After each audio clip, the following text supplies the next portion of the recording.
मर्जी मन मस्तिष्क में एकांकी मौन को लेकर पूज्य उड़िया बाबा जी के वचन बार बार प्रेरित करते हैं कि उड़िया बाबा जी के अनुसार मौन हमें ईश्वर के पास ले जाता है, मौन ब्रह्म की ओर, मौन आत्मा का साक्षात्कार, मौन जीवात्मा से परमात्मा तक पहुंचाने की सीढ़ी। आता महाराज जी, क्या मौन से मानसिक मौन और वाचिक मौन से विरह की अनुभूति और प्रगाढ़ होती है? और बिल्कुल बिल्कुल 100% इसमें कोई एक भी परसेंट संशय नहीं, क्योंकि वाणी से सबसे ज्यादा अपराध बनता है।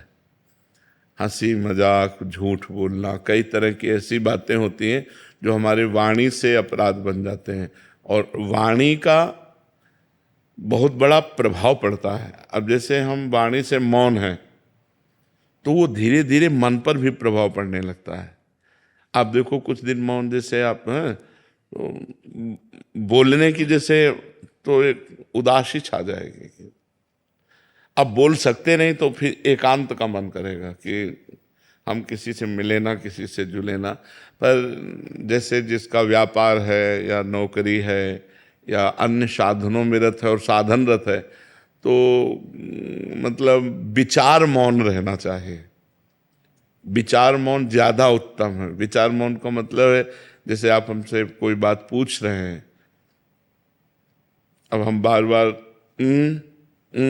अब पूरी मनोशक्ति लग रही हो, आप समझ नहीं पा रहे, हम समझाना चाह रहे, तो हमारे अंदर चिड़चिड़ापन आ जाएगा।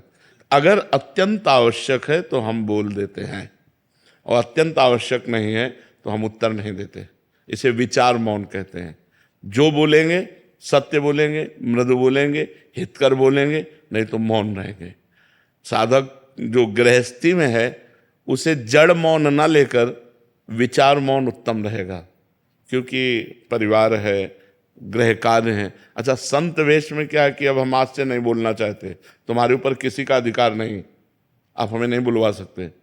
लेकिन गृहस्थी में बहुत सी ऐसी बातें हैं जिनमें आपको बोलना ही पड़ेगा, तो उसमें विचार मौन ज्यादा उत्तम है, जड़ मौन ठीक नहीं है।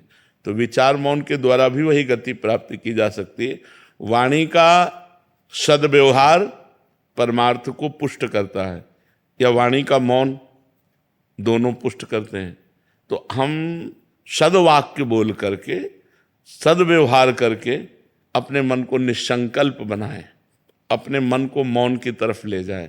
मन को मौन की, मन का संकल्प रहित हो जाना ही सच्चा मौन है। तो इसके लिए वाणी का मौन सहयोगी है, पक्का सहयोगी, क्योंकि अपने लोगों ने इसका आश्रय लिया है, इसका सहारा लिया है, आज भी है। शाम टाइम हमको, इस समय तो हमारा ये सेवा रहती है, इसके बाद फिर हम कोशिश करते हैं कि हमें मौन ही रहना पड़े। इशारे से बात कर ली, जैसे कोई बात है कि आप अगर बहुत बोलना हुआ तो 2 शब्दों में बोल दिया, यानी शांत अपने सुमिरन चिंतन में। तो ऐसा है, व्यवहाररत उपासक को विचार मौन रहना चाहिए। हाँ, सबको चाहिए। हम व्यर्थ में क्यों बोलें, हम क्यों गाली गुप्ता करें, अपनी जवानगंदी करें, झूठ बोलें, व्यर्थ में क्यों बोलें। बहुत गंभीर रहना चाहिए, शांत रहना चाहिए। उसकी बात सुनी, अगर बोलने लायक है तो उत्तर दिया, नहीं तो मौन है, हमें क्या मतलब, चल दिया। अगर मान लो आपसे कोई पूछ रहा है, आपसे ही डायरेक्ट पूछ रहा है, कोई बात पूछ रहा है, आपको लग रहा है उत्तर देना ठीक नहीं, नजर नीचे की, चल दिया।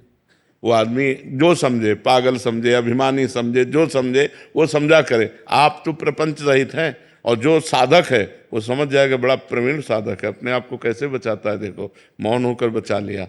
शांत बिल्कुल बहुत जरूरी है। नहीं, वाणी से इतने अपराध बनते हैं कि लोग समझ नहीं पाते। वाणी से अपराध ही अपराध बनते रहते हैं, शरीर से और वाणी से ज्यादातर अपराध बनते रहते हैं। इसीलिए परमार्थ में उन्नति नहीं हो पाती। अगर शरीर और वाणी निष्पाप हो जाए तो मन बहुत जल्दी भगवान में लग जाए। इसीलिए देखो, संतों को देखो, बड़ा पवित्र स्नान, कपड़ा लत्ता सब पवित्रता से रहना, कि हमारा शरीर निष्पाप हो जाए, हमारी वाणी निष्पाप हो जाए, तो मन भगवान में लग जाए। मन का तन और वाणी से बड़ा संयोग है। हम जहाँ बोलते हैं मन हमारा वहीं जाता है, हम शरीर से जो क्रियाएं करते हैं मन उसी में जाता है, जो संबंध रखते हैं। अगर हमारा देखो, तभी 3 की शरणागत कही गई, तन वांग मनो भी, शरीर मन और वाणी, वांग तनु वांग मनो भी, 3 का बहुत बड़ा योग है साधना में। तो हम शरीर को पवित्र रखें, वाणी को कम बोलने का अभ्यास रखें, दूसरे को ज़्यादा बोलने दें, अपने बहुत सोच समझ के उत्तर दें और भगवान का नाम स्मरण करें।